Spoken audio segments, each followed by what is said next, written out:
அனைவருக்கும் வணக்கம். சனிக்கிழமை 22/3/2025 தேய்பிறை அஷ்டமி. வராகனிக்கு உகந்த சிறப்பான நாள். இந்த நாளன்று உங்களுடைய கடன் பிரச்சனை தீர்வதற்காக வழிபாடு செய்து பாருங்கள். ரொம்ப நல்ல பலன் கொடுக்கும். சனிக்கிழமை வருவதனாலே தேய்பிறை அஷ்டமி தினம் ரொம்ப சிறப்புக்குரியது. நீங்கள் என்ன செய்ய வேண்டும் அப்படின்னா, இதற்கு தேவையானது என்னென்ன அப்படின்னா, உங்களுடைய கடன் தொல்லை அடைவதற்காக பூஜையில் இதை வைங்க. வராகியம்மனுடைய படம் இருக்கின்றது அப்படின்னா படத்திற்கு முன்னாடி வைங்க. படம் இல்லை என்றால் நீங்கள் மகாலட்சுமி தாயார் படத்திற்கு முன்னாடி வைங்க. அதாவது ஒரு வெற்றிலை எடுத்துக்கோங்க. அந்த வெற்றிலையில் 1 ரூபாய் நாணயம் 8 நாணயம் வைங்க. ஒரு சிவப்பு நிற துணிலையோ அல்லது ஒரு தாம்பளத்தட்டுலையோ நீங்கள் வச்சிடணும். வைத்துட்டு 1 ரூபாய் நாணயம் 8 நாணயம் வைக்கணும். அந்த வெற்றிலை ஒரு வெற்றிலையில் மஞ்சள் குங்குமம் போட்டு வைத்து இதை நீங்கள் வச்சுடுங்க. வைத்துட்டு அடுத்து 8 மிளகு அந்த நாணயத்திற்கு மேலே வச்சுடுங்க. இவ்வளோதான். நம்ம சொல்ல வேண்டிய மந்திரம் ஓம் அஷ்டவராகியே நமக்கு அப்படிங்கிறத ஒரு 8 முறை சொன்னால் போதும். உங்களுடைய கடன் தொல்லை அனைத்துமே தீரும். நீங்கள் அடுத்து என்ன செய்ய வேண்டும் அப்படின்னா, இந்த பரிகாரம் சனிக்கிழமை இரவு 8 to 9 செய்யலாம். சனிக்கிழமை மாலை 6 மணிக்கு மேலேயும் செய்யலாம்.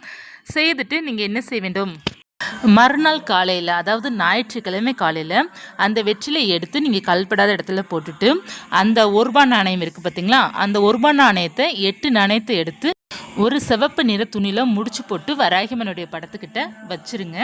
உங்களுடைய கடன் தொல்லை நீங்கிரும். அந்த 8 மிளகு இருக்குது பார்த்தீங்க, அந்த மிளகு நீங்கள் என்ன செய்ய வேண்டும் அப்படின்னா, உங்கள் தலையை சுற்றி நீங்கள் உங்கள் வீட்டு வெளியே 4 மூளை இருக்கும் பார்த்தீங்களா, அந்த 4 மூலையில் 2 மிளகா போட்டுருங்க. அதாவது வடக்கு மூளை, தெற்கு மூளை, கிழக்கு மூளை, மேற்கு மூளை, இப்படி ஒவ்வொரு மூலையிலையும் உங்கள் வீட்டில் 4 பக்கமும் நீங்கள் 4 மூலையில் நீங்கள் போட்டீங்க அப்படின்னா உங்களுடைய கடன் பிரச்சனை அனைத்துமே தீருங்க. பலன் தரக்கூடிய இந்த பரிகாரத்தை நிச்சயமாக செய்து பாருங்கள். நீங்கள் வழிபாடு அப்படிங்கிறப்போ வராகியம்மனுக்கு மிளகு தீபம் ஏற்றுங்க. அதாவது ஒரு அகல் தீபம் ஏற்றி வைத்து அதில் மிளகு போட்டு நீங்கள் தீபம் ஏற்றும்போது உங்கள் கடன் பிரச்சனை முறிய ஆரம்பிக்கும், அதாவது குறைய ஆரம்பிக்கும். அப்படி குறையும் போது உங்களுக்கு ஒரு நிம்மதி கிடைக்கும். நிச்சயமாக பார்த்தீங்கன்னா, இந்த தேய்பிறை அஷ்டமி வருது அப்படின்னா கடன் இருப்பவர்கள்லாம் கட்டாயமாக வழிபாடு செய்ய வேண்டும். மற்றும் கிரகத்தால் பிரச்சனை இருப்பவர்களும் வழிபாடு செய்ய வேண்டும். அவர்களெல்லாம் வழிபாடு செய்யும்போது வாழ்க்கை நிச்சயமாக உங்களுக்கு கொஞ்சம் கொஞ்சமாக மாறும். எவ்வளோ கவலைகள் இருந்தாலும் சரியாகும். ஒரு கடன் இருக்கின்றது அப்படின்னாலும் அது சரியாக ஆரம்பிக்கும். இந்த தேய்பிறை அஷ்டமி அன்று குளிக்கும் நீரில் பார்த்தீங்கன்னா, சனிக்கிழமை வருவதனால துளசி இலை போட்டு நீங்கள் குளிச்சிங்க அப்படின்னா ரொம்ப நல்லது. ஒரு 2-3 துளசி இலை போட்டு கொஞ்சம் மஞ்சத்தூள் போட்டு குளித்து பாருங்கள். உங்கள் வாழ்க்கையில் நிச்சயமாக கொஞ்சம் கொஞ்சமாக உங்களுக்கு முன்னேற்றம் கிடைக்கும். எதுவுமே நம்ம ஒன்று செய்கிறோம் அப்படின்னா உடனே கிடைக்கும் அப்படிங்கிறது இல்லை. உங்களுக்கு நல்ல ஒரு பாசிட்டிவ் கொடுக்கும். நீங்கள் துளசி மட்டும் போட்டு குளித்து பார்த்தீங்க அப்படின்னா நல்ல பாசிட்டிவ் உங்களுக்கு கிடைக்கும். செல்வம் பெருகும் மற்றும் லக்ஷ்மி கடாட்சம் கிடைக்க ஆரம்பிக்கும்.